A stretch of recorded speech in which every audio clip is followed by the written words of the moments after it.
Jamani, hii club ni kubwa. Unafanya comparison si una club gani? Young Africans ni club kubwa Afrika.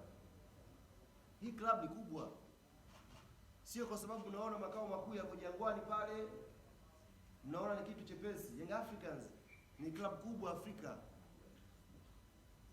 Club kubwa. Na kuna mtu mmoja akamtumia message akasema hata bilioni 100 kama ilikuwa haitoshi. Itakuwa ifika hata bilioni 300, 500.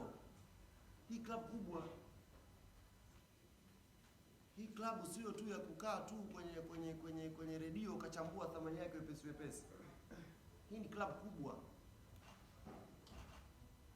Na hata sasa hivi nimetoka kuambia wenzenu asubuhi, automatic kama Yanga inakuwa na thamani ya 100 bilioni.